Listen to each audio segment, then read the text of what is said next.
Hello everyone, welcome to Bright Mind. तो बच्चे, आज से हम एक न्यू सीरीज स्टार्ट करने जा रहे हैं, ऑब्जेक्टिव सीरीज। इसमें हम हर एक टॉपिक के फर्दर सब टॉपिक्स बनाएंगे और उन सब टॉपिक्स के ऊपर हम 10 से 20 ऑब्जेक्टिव को सॉल्व करेंगे। फिर लास्ट में उनके ऊपर एक कंबाइंड वीडियो होगी। जो भी सब टॉपिक के कुछ इंपॉर्टेंट क्वेश्चन बच गए होंगे वो हम लास्ट वीडियो में डिस्कस करेंगे। लेकिन इन सभी सब टॉपिक्स के अंदर जो हमारे एमसीक्यूज होंगे उनमें असर्शन, रीजन और केस स्टडी वाले क्वेश्चन नहीं होंगे। इनके ऊपर एक अलग से बाद में हम वीडियो बनाएंगे। तो स्टार्टिंग में हम सब टॉपिक में इसलिए डिवाइड कर रहे हैं क्योंकि टॉपिक अगर आपको रियल नंबर पूरा समझ नहीं आया तो आप सब टॉपिक्स की जो भी इंट्रोडक्शन होगी उनको अच्छी तरीके से समझ के इन सभी ऑब्जेक्टिव्स को आप कर सकते हो। और लास्ट में जो कंबाइंड वीडियो आएगी तब तक आपका जो भी रियल नंबर में डाउट होंगे वो सारे के सारे क्लियर हो सकते हैं। अगर फर्दर फिर भी आपको कोई डाउट आएगा तो आप नीचे कमेंट कर सकते हो। लेकिन एक चीज़ आपको यहाँ पर बच्चे करनी होगी, वो है हमारी ऐप जो है ब्राइट माइंड, इसको प्ले स्टोर से डाउनलोड कर लीजिए। क्योंकि इस ऐप पे जैसे हमारा रियल नंबर टॉपिक कंप्लीट हो जाएगा तो इसके ऊपर भी हम 2 से 3 टाइम्स टेस्ट लेंगे और उस टेस्ट पे आप अपनी परफॉर्मेंस को देख के चेक कर सकते हो कि आपको रियल नंबर पे और मेहनत करनी है या फिर नहीं। तो रेगुलर आप टेस्ट भी दीजिए और रेगुलर वीडियोस को भी देख लीजिए। तो इससे आपके जो भी ऑब्जेक्टिव के डाउट हैं वो सारे के सारे क्लियर हो जाएंगे। तो ये दोनों वीडियोस जो हमारी जितनी भी वीडियोस आएंगी ये सीबीएसई और जो हमारे जेके बोस के स्टूडेंट्स हैं दोनों के लिए हेल्पफुल रहेगी। तो इस जितने भी हमारी वीडियोस होंगी उनमें कुछ पार्ट हमारे ऐसा होगा जो हमने कवर किया है लेकिन वो सीबीएसई में डिलीटेड है। तो जब वो पोर्शन आएगा तो आपको मैं वो बता दूंगा। अदरवाइज आप ट्राई कीजिए कि आप सारे ही पार्ट को कवर करके सॉल्व कीजिए, ताकि कॉम्पिटिटिव्स में जब भी आप जाओगे तो वहां पर आपको ये सारी चीजें आएंगी।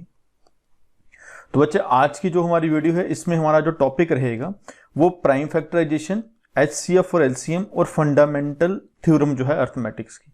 तो बच्चे, प्राइम फैक्टराइजेशन को स्टार्ट करने से पहले कुछ बेसिक टर्म्स हैं जो प्राइम फैक्टर के साथ रिलेट करेंगी, वो हमें मालूम होनी चाहिए। जिसमें से पहली आती है हमारे पास प्राइम नंबर।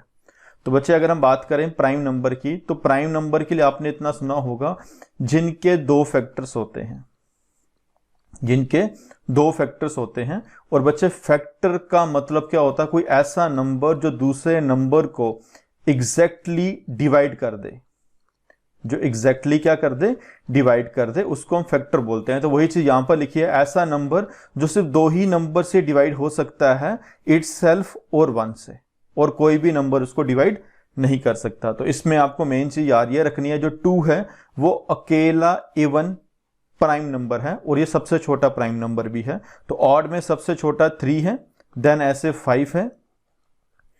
नेक्स्ट हमारे पास आता है यहां पर कंपोजिट नंबर। कंपोजिट नंबर वो होंगे जिनके 2 से ज्यादा प्राइम फैक्टर होंगे। अगर 3 भी है देन वो कंपोजिट नंबर है, 4, 5 जितने भी होंगे लेकिन 2 से ज्यादा हैं देन वो कंपोजिट नंबर होंगे। जैसे हम बात करें तो सबसे छोटा कंपोजिट नंबर यहां पर 4 आता है और ये इवन नंबर है। तो 4 किस किस के टेबल में जाता है? एक 1 के और 4 इटसेल्फ के टेबल में तो आता है, उसके अलावा 2 के टेबल में भी आता है, मतलब 2 भी इसको डिवाइड करेगा। तो इसके 1, 2 और 3 फैक्टर बन गए, देन ये कंपोजिट नंबर है। तो ऐसे आप बाकी नंबर्स को भी चेक करके देख सकते हो कौन सा कंपोजिट है, कौन सा प्राइम नंबर है। लेकिन यहां पर मैंने एक नंबर को ऐड नहीं किया, वो नंबर है 1। और आप सभी को मालूम होगा 1 जो है ये ना ही प्राइम की कैटेगरी में आता है ना ही कंपोजिट की कैटेगरी में आता है। ऐसा क्यों? क्योंकि प्राइम की डेफिनेशन के अकॉर्डिंग इसके 2 फैक्टर होने चाहिए थे, और यहां पर अगर हम बात करें कंपोजिट की तो उसकी डेफिनेशन के अकॉर्डिंग इसके हमारे पास 3 फैक्टर होने चाहिए। तो 1 की बात करें तो 1 का एक ही फैक्टर है, वो है 1, और यही इसका इटसेल्फ है। तो इसका एक ही फैक्टर आता है और इसलिए किसी भी कैटेगरी में काउंट नहीं होता। तो लास्ट में बच्चे हमारे पास एक और इंपॉर्टेंट टर्म रहेगी है, वो है को प्राइम। तो को प्राइम की बात करें तो को प्राइम हमारे पास 2 इंटीजर्स होते हैं। मान लो ए और बी, कोई भी 2 इंटीजर्स हैं। अगर इन दोनों के बीच में कोई भी कॉमन फैक्टर नहीं होगा 1 के अलावा, देन ये को प्राइम है। हालांकि हम इसको ऐसे बोल सकते हैं, 2 नंबर्स उनका अगर एचसीएफ 1 है देन वो को प्राइम है। मतलब कि कोई भी ऐसा नंबर नहीं मिलेगा ए के अलावा जो बी को और ए को दोनों को डिवाइड करे। तो इस तरह के नंबर्स को हम बोलते हैं को प्राइम नंबर्स। जैसे अगर हम बात करें 1 को ले लें, 1 के साथ अगर हम 1 छोड़ दो, ऐसे ले लो, 4 ले लें और 6 ले लें। 4 और 6 के बीच में एक नंबर है, वो है 2, जो दोनों को डिवाइड करेगा। तो इन दोनों का एचसीएफ ही कितना आ जाएगा, 2 आ जाएगा। तो यानी कि ये जो नंबर है ये को प्राइम नहीं है। ऐसे अगर हम बात करें 3 और 5 की, तो कोई भी ऐसा कॉमन पेयर ऑफ नंबर नहीं मिलेगा जो 3 और 5 दोनों को डिवाइड करे 1 के अलावा। तो मतलब इनके बीच में एक ही कॉमन फैक्टर है, वो है 1, और जिनके बीच में एक ही कॉमन फैक्टर आएगा 1, वो हमारे होते हैं को प्राइम। तो को प्राइम के कुछ अल्टरनेट्स नेम हैं, जिसमें से एक रिलेटिवली प्राइम नंबर आता है और दूसरा म्यूचुअल प्राइम नंबर्स भी आते हैं। अब को प्राइम में 2 पेयर ऑफ नंबर होंगे, ए और बी, ये दोनों इंटीजर हो सकते हैं। ये प्राइम होंगे या नहीं होंगे वो मैटर नहीं करेगा, सिर्फ इनका एचसीएफ जो है वो 1 होना चाहिए। तो ये कुछ बेसिक है। इनके अलावा एक टर्म और है हमारे पास, तो यहां पर एक नंबर के बारे में और आप जान लीजिए, वो है बच्चे ट्विन प्राइम नंबर। अब ट्विन प्राइम नंबर क्या होते हैं बच्चे, ये हमारे पास 2 प्राइम नंबर्स का पेयर की कलेक्शन होती है और इन दोनों के बीच का डिफरेंस 2 होना चाहिए। अगर ये दोनों ही प्राइम हैं, अगर ये दोनों ही क्या है, प्राइम है, तो इनका एचसीएफ तो 1 ही होगा। मतलब कि 2 प्राइम नंबर्स हमेशा ही को प्राइम होते हैं।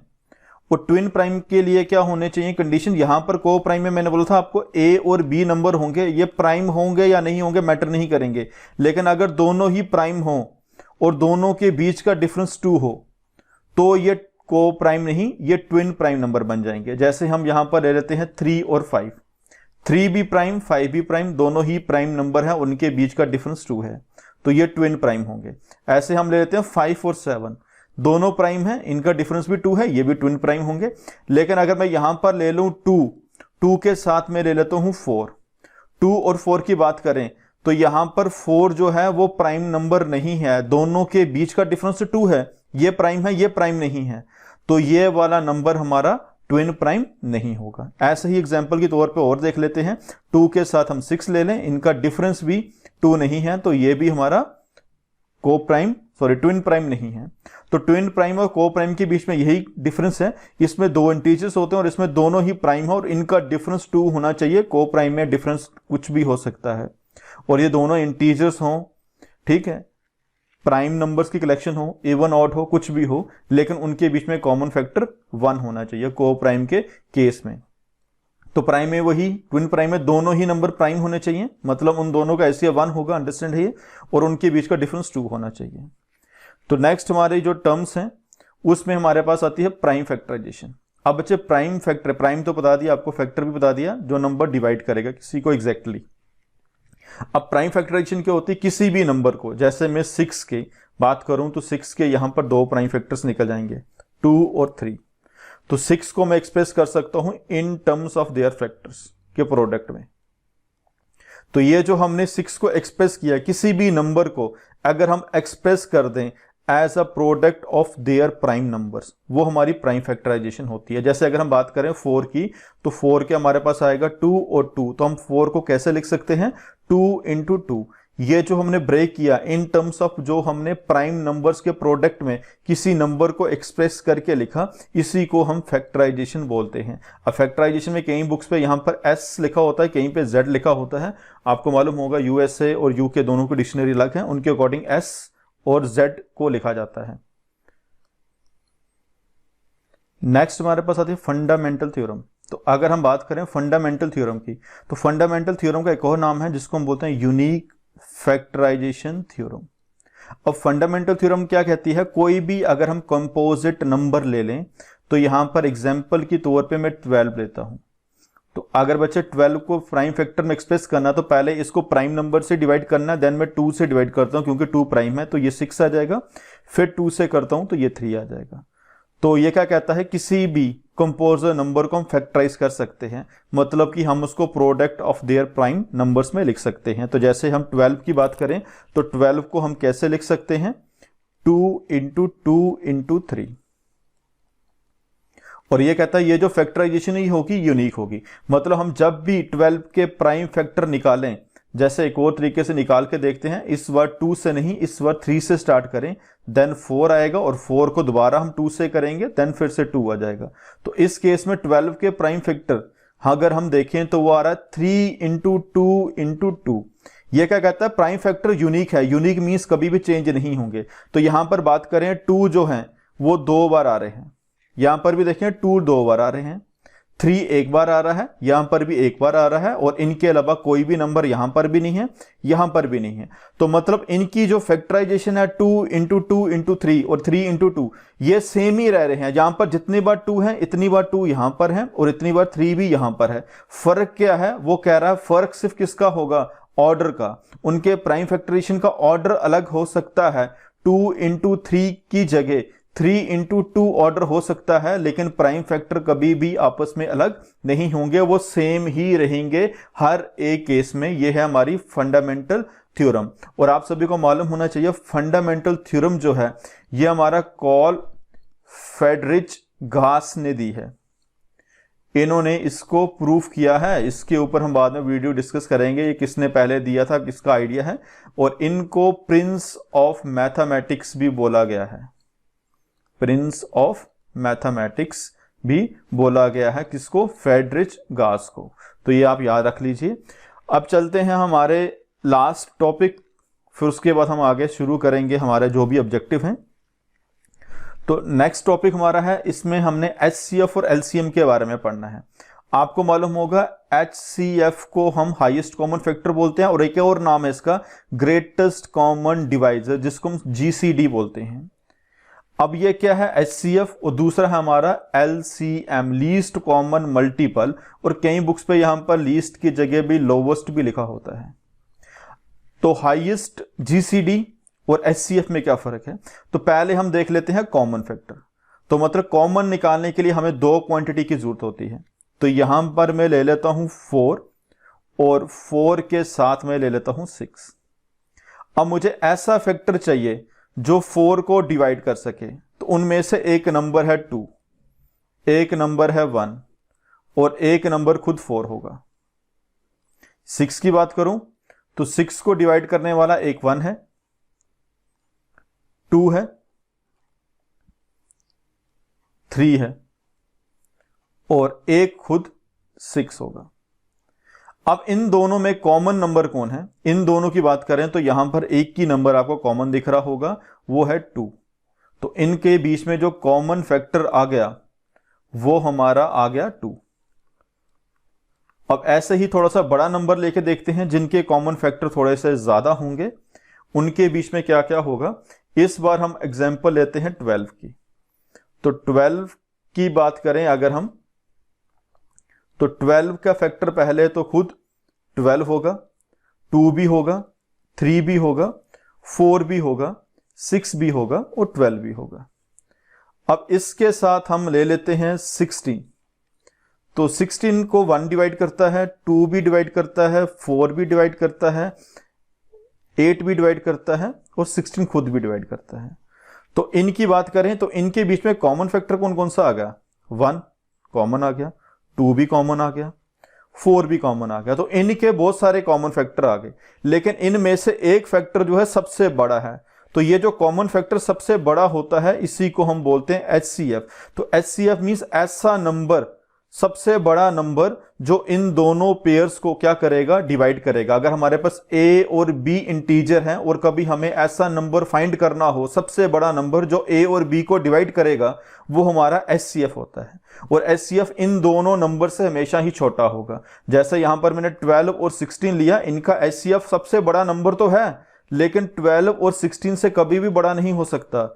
इनमें से क्या होगा, कॉमन में से सबसे बड़ा होगा, लेकिन गिवन नंबर से कभी भी बड़ा नहीं होगा। यह था हमारा HCF। और इसको करने से पहले एक बार हम LCM को भी देख लेते हैं, फिर आपको मेथड हम क्वेश्चन में ही डिस्कस करेंगे कैसे करें। अब चलते हैं बच्चे LCM पे। LCM में पहले हम देखेंगे कॉमन मल्टीपल। कॉमन मींस वही, जब भी कॉमन की बात किया जाए तो वहां पर 2 क्वांटिटी होनी जरूरी है, 2 से ज्यादा हो सकती हैं।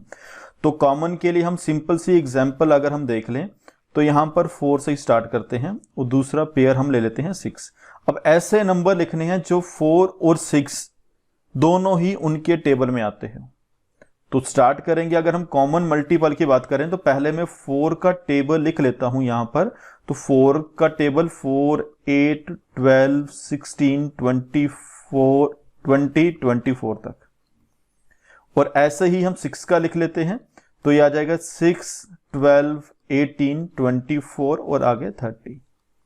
तो यहां पर आपको कॉमन नंबर तो दिख रहे होंगे। सबसे पहला कॉमन नंबर हमें यहां पर दिख रहा है वो है 12। फिर दूसरा कॉमन नंबर हमें यहां पर दिख रहा है 24।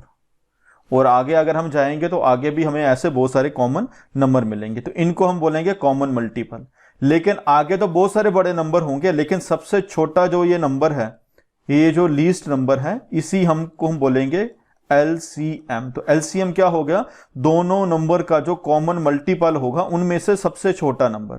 और जो LCM होगा वो दोनों नंबर से हमेशा बड़ा हो सकता है या बराबर हो सकता है, लेस देन कभी भी नहीं होगा। जैसे मैंने HCF में बताया, जो हमारा HCF आएगा वो गिवन नंबर के बराबर हो सकता है लेकिन कभी भी ग्रेटर नहीं होगा। और LCM भी बराबर हो सकता है और कभी भी उनसे छोटा नहीं होगा, हमेशा ही इन दोनों से बड़ा ही होगा। तो स्टार्ट करते हैं पहला ऑब्जेक्टिव क्वेश्चन जो हमारे पास आएगा। तो इस क्वेश्चन में हमारे पास क्या है, हमें फैक्टर बताने हैं, नंबर ऑफ फैक्टर, कि कितने नंबर ऑफ फैक्टर होंगे प्राइम नंबर्स के। तो बच्चे कोई भी प्राइम नंबर उठा लो, सबसे छोटा प्राइम नंबर है 2। 2 को एक तो 1 डिवाइड करेगा, दूसरा 2 को खुद 2 डिवाइड करेगा। तो यहां पर अगर हम काउंट करके देखें तो यहां पर हम देखेंगे इसके 2 फैक्टर हैं, मतलब 2 ही नंबर हैं जो 2 को डिवाइड करेगा, 1 और 2। तो यहां पर इसका आंसर भी यही आ गया 2। हमें यही बताने थे कि प्राइम नंबर्स के कितने फैक्टर होते हैं। तो क्वेश्चन नंबर 2 में अब LCM निकालने का मेथड आ गया। मैंने आपको LCM तो बता दिया, मैंने कहा जो भी LCM नंबर होगा वो सबसे बड़ा नंबर जो होगा 21 इसके बराबर हो सकता है, इससे छोटा कभी नहीं होगा, इससे बड़ा ही होगा। तो अगर हमने LCM निकालना है तो LCM निकालने के लिए पहले आपने ये बेसिक सा मेथड है, ये आपने 6th-7th क्लास से किया होगा, हमने इसी से करना है। क्योंकि ऑब्जेक्टिव में आपको पूछा नहीं होगा कि प्राइम फैक्टर से करो या किसी और मेथड से करो। तो इस मेथड में क्या करना है बच्चे, पहले ट्राई ये करनी है कि ऐसा नंबर जो तीनों को डिवाइड कर सके। लेकिन कभी ऐसा नंबर ना मिले जो तीनों को डिवाइड ना कर सके, फिर कोशिश ये रहे 2 को तो डिवाइड करे कम से कम।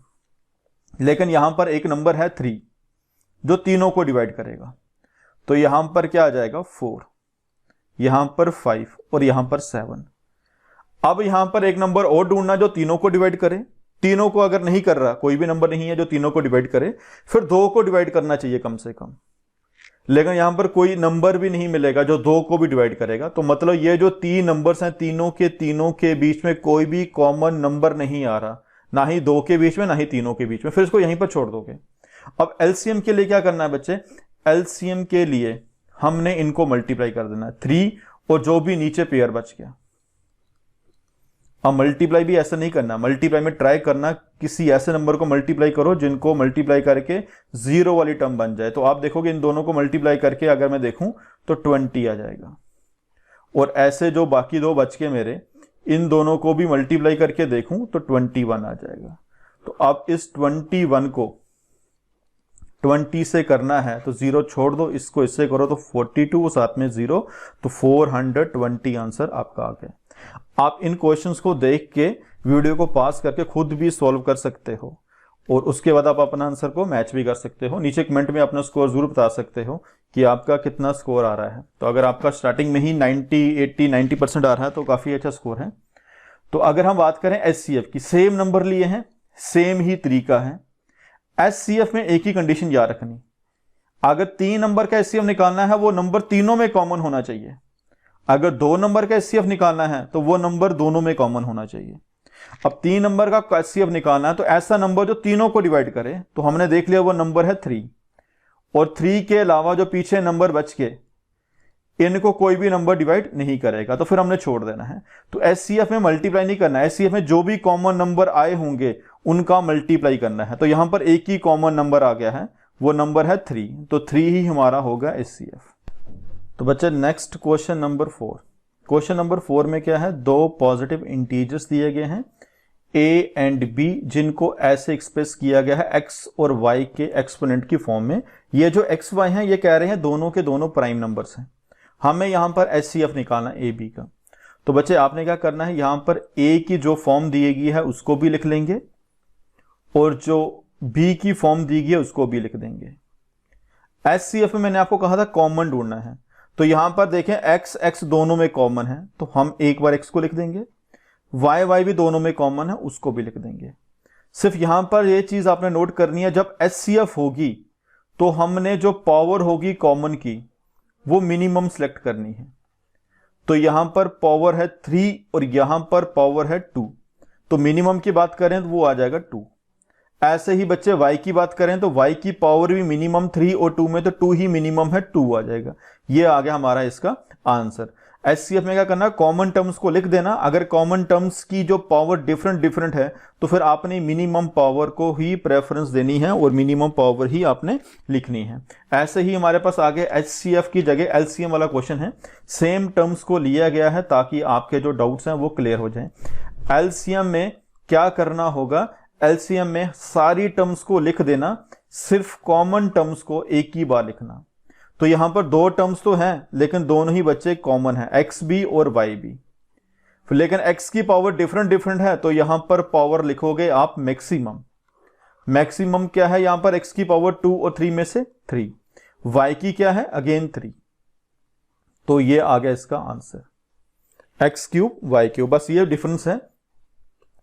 LCM के केस में मान लो अगर इसकी जगह यहां पर एक और टर्म दी होती z, यहां पर नहीं होती, तो हम क्या करते, हम यहां पर z भी लिख लेते, यहां पर z को भी लिख लेते, क्योंकि LCM में सारे के सारे जो भी प्राइम नंबर्स होंगे सारे के सारे लिखने हैं।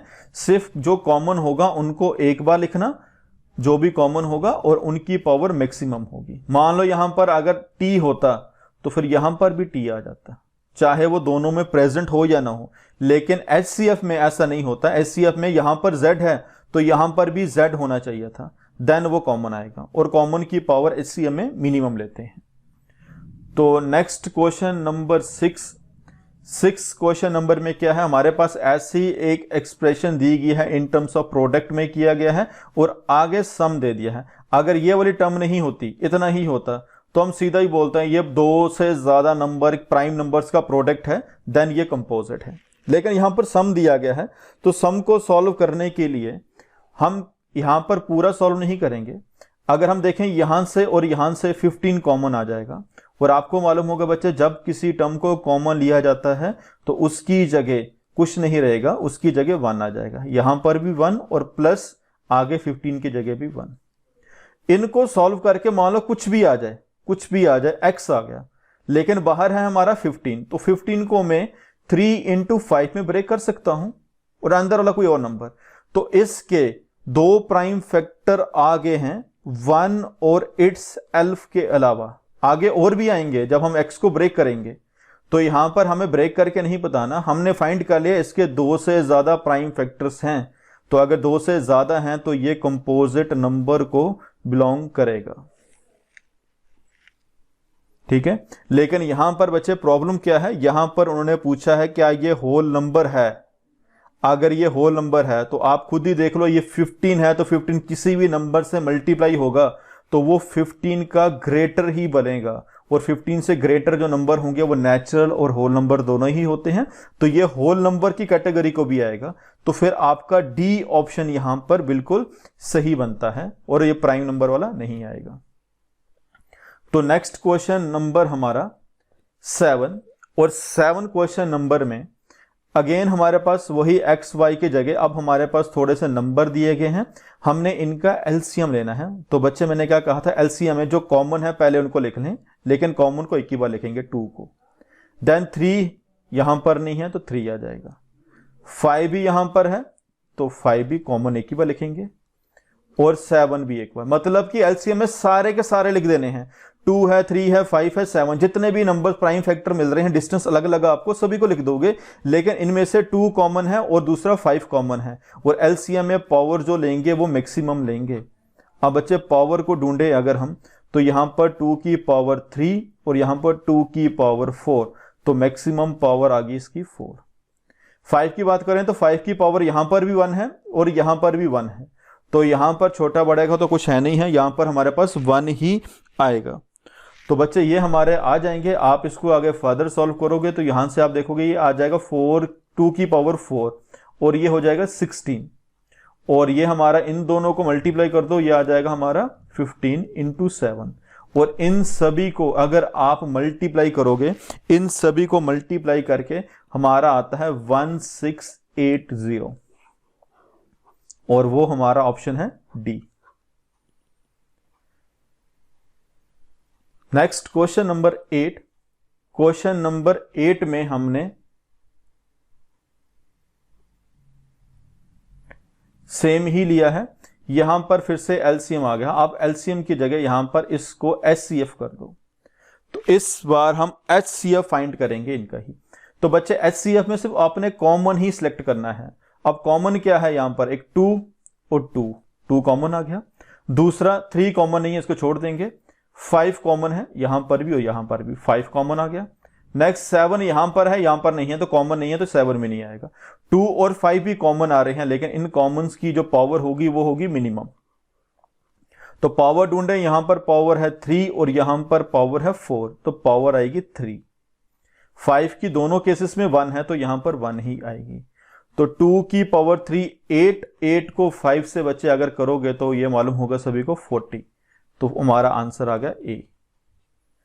ऐसे ही क्वेश्चन नंबर 9। क्वेश्चन नंबर 9 में क्या है, हमारे पास एचसीएफ फाइंड करना है ए और बी का।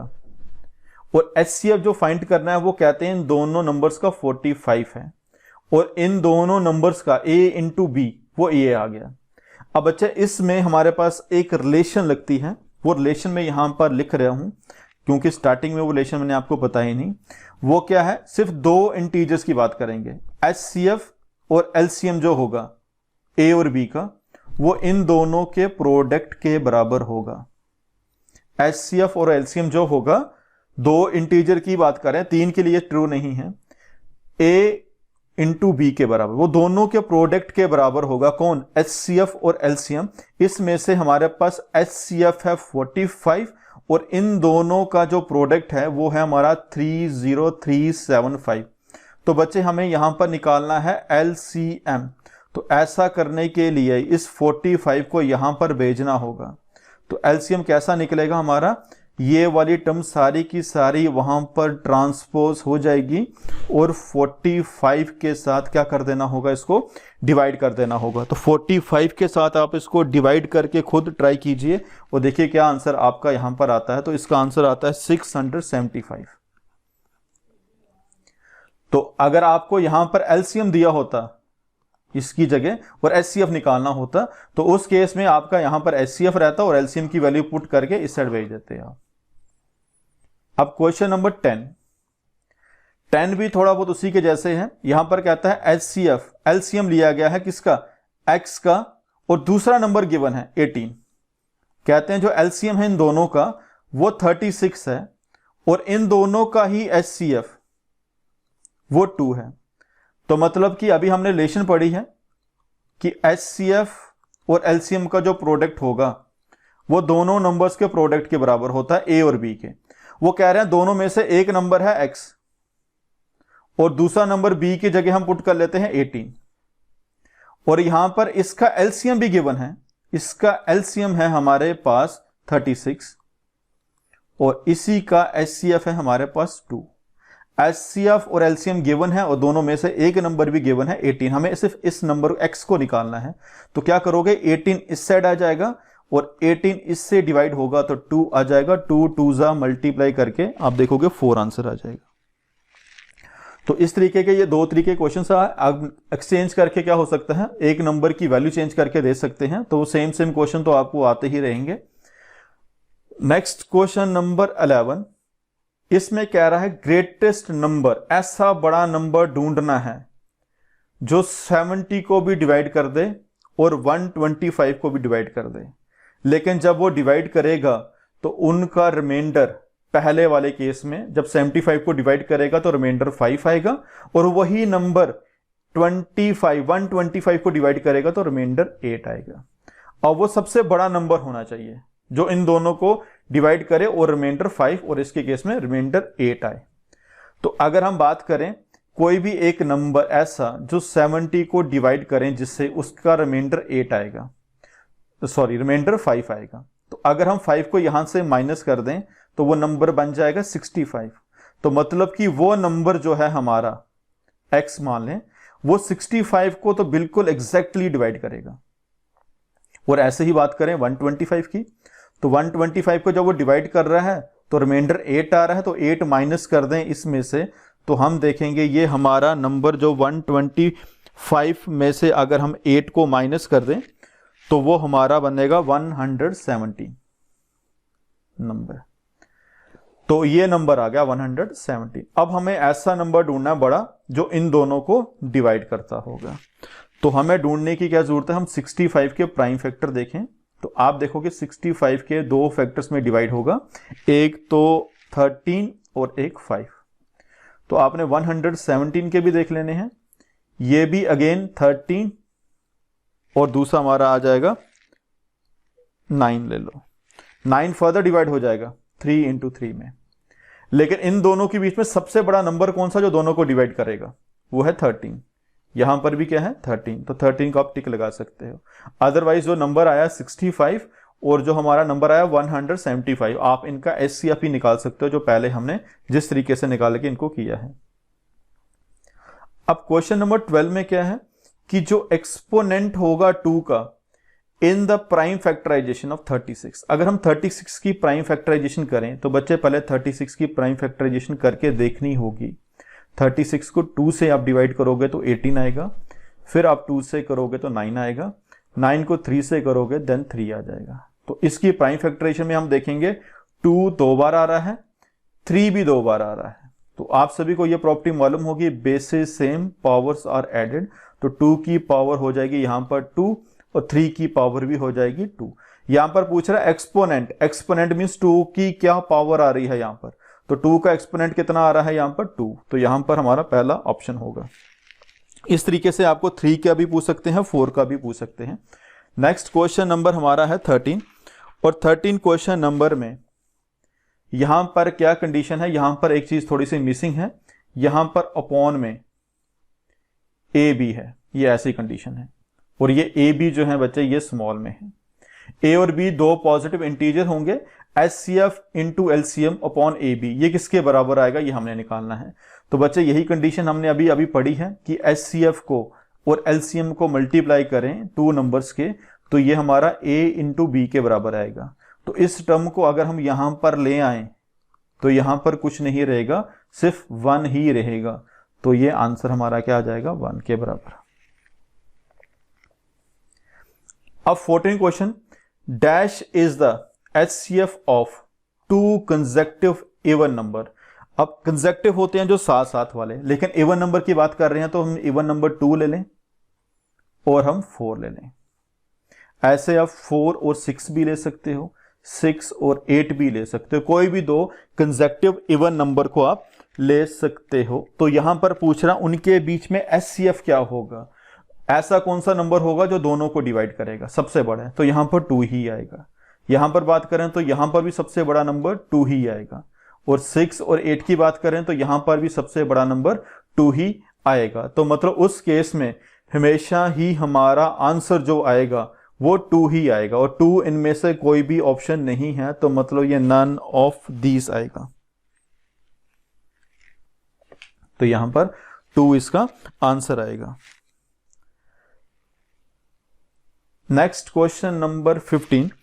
अब 15 क्वेश्चन में क्या है, हमें एचसीएफ निकालना है स्मॉलेस्ट कंपोजिट नंबर और स्मॉलेस्ट प्राइम नंबर। मैंने आपको बताया स्मॉलेस्ट कंपोजिट नंबर होता है 4 और स्मॉलेस्ट प्राइम नंबर होता है 2। इन दोनों के बीच का हमने एचसीएफ निकालना है। तो अभी मैंने आपको बता दिया 2 कंसेक्टिव इवन के बीच का एचसीएफ हमारे पास जो आता है वो 2 आता है, तो यहां पर यही आंसर इसका आएगा 2। नेक्स्ट 16 में एचसीएफ ऑफ 2 नंबर, 2 नंबर का एचसीएफ 1 है, मतलब कोई भी दो नंबर हो सकते हैं ए और बी, उनका HCF 1 है। और बच्चे मैंने आपको बोला था जिनका HCF 1 होता है वो होते हैं को प्राइम। लेकिन को प्राइम के कुछ अल्टरनेट्स नेम भी बताए थे। यहां पर को प्राइम तो टिक हो गया, लेकिन रिलेटिव प्राइम नंबर भी उनको बोलते हैं, म्यूचुअल भी बोलते हैं। म्यूचुअल का ऑप्शन नहीं है यहां पर, तो इसके अकॉर्डिंग हमारा ऑप्शन जो बनेगा वो सी बनेगा। तो मतलब बोथ ए एंड बी हमारा आंसर आएगा। नेक्स्ट क्वेश्चन 17 में हमारे पास फिर से क्या कह रहे हैं, दो प्राइम नंबर्स हैं, ये small a and small b हैं। दो प्राइम नंबर्स हैं, इनका एलसीएम निकालना है। तो बच्चे प्राइम नंबर, एक चीज याद रखना, अगर ए और बी प्राइम नंबर्स हैं तो इनका एलसीएम हमेशा ही इनके प्रोडक्ट के बराबर होगा, और दो प्राइम नंबर्स के बीच में कोई भी कॉमन फैक्टर नहीं मिलेगा, वो सिर्फ 1 ही आएगा, क्योंकि दो प्राइम नंबर हमेशा को प्राइम बनेंगे। तो यहां पर वही पूछ रहा है, दो प्राइम नंबर्स के बीच का अगर हम एलसीएम निकालें तो वह एलसीएम क्या आएगा, इन दोनों के प्रोडक्ट के बराबर आएगा। अब नेक्स्ट कहता है हमें यहां पर वैल्यू निकालनी है। तो बच्चे यहां पर वैल्यू तो निकालनी है, तो यहां पर इसका जो हमारे पास क्वेश्चन है वो ये दिया गया है टेबल, इस टेबल के अकॉर्डिंग y नंबर निकालना है। तो यहां पर अगर हम देखें तो हमारे पास स्टार्ट करने के लिए एक y की वैल्यू निकालनी है, दूसरी यहां पर x की वैल्यू निकालनी है। लेकिन इस x के दो प्राइम फैक्टर आ रहे हैं, 3 आ रहा है, 7 आ रहा है, तो ये इन दोनों के प्रोडक्ट के बराबर होगा, 3 और 7 के, यानी कि जो हमारा x होगा वो 21 होगा। और y के भी दो फैक्टर्स आ रहे हैं, एक 4 आ रहा है, दूसरा 21 आ रहा है, तो y भी इन दोनों के प्रोडक्ट के बराबर होगा। तो y हमारा आ जाएगा 84। तो y 84 और x 21, इसके अकॉर्डिंग हमारा बी ऑप्शन जो है वो सही है। अब क्वेश्चन नंबर 19, क्वेश्चन नंबर 19 में क्या कह रहा है कि which of the following pair represent twin prime. अब बच्चे ट्विन प्राइम मैंने बताया था, दोनों ही नंबर प्राइम होने चाहिए, दोनों ही नंबर प्राइम होने चाहिए और उन दोनों के बीच का डिफरेंस 2 होना चाहिए। तो यहां से पहले आप देखो कौन से दोनों नंबर प्राइम है, इसमें भी दोनों प्राइम है, ये प्राइम नहीं है, ये भी दोनों प्राइम है, ये भी प्राइम नहीं है, क्योंकि 21 यहां पर प्राइम नहीं है। अब ये दो पॉसिबिलिटी बची, इन दोनों में से हमें ढूंढना है कौन सा ट्विन प्राइम होगा। अब ट्विन प्राइम के लिए डेफिनेशन क्या थी, इन दोनों का डिफरेंस क्या होगा, 2 होना चाहिए। तो यहां पर 3 और 5 की बात करें, इनका डिफरेंस भी 2 है। 15 की बात करें तो यहां पर बच्चे 15 जो है ये प्राइम नंबर नहीं है, डिफरेंस तो 2 है, 15 प्राइम नंबर नहीं है, तो पहला ही हमारा आंसर सही आएगा। लास्ट क्वेश्चन है हमारा इसी टॉपिक के ऊपर 20 क्वेश्चन। तो यहां पर हमें निकालना कौन सा पेयर जो है को प्राइम होगा। को प्राइम मींस उनके बीच का कॉमन फैक्टर जो है 1 होना चाहिए, यानी कि HCF जो है 1 होना चाहिए। तो यहां पर देखें 2 और 4, इनके बीच में 2 नंबर आएगा जो दोनों को डिवाइड कर देगा। ऐसे अगर आप बात करो 7 और 14, यहां पर 7 दोनों को डिवाइड कर देगा। और यहां पर अगर 18 और 21 की बात करें तो 3 है जो दोनों को डिवाइड कर रहा है, तो मतलब यहां पर 3 कॉमन फैक्टर है, यहां पर 7, यहां पर 2, और ये अकेला बच गया 9 और 11। तो इनके बीच में कोई भी नंबर कॉमन नहीं है, मतलब सिर्फ 1 के अलावा। तो यही हमारा क्या बनेगा, बी ऑप्शन जो है हमारा, वही हमारा को प्राइम पेयर बनेगा। तो ये है बच्चे लास्ट क्वेश्चन था। अब नेक्स्ट हमारी इसके ऊपर 3 से 4 वीडियोस और आएंगे, ये ट्राई करेंगे कि रेगुलर वीडियो आए। नीचे आप कमेंट करके जरूर बताइए वीडियो आपको कैसे लगी। तो आज के लिए इतना ही था, थैंक्स फॉर वॉचिंग। हाँ, एक चीज और, चैनल को सब्सक्राइब जरूर कीजिए और इस वीडियो को शेयर भी कीजिए ताकि बाकी स्टूडेंट्स की भी हेल्प हो सके।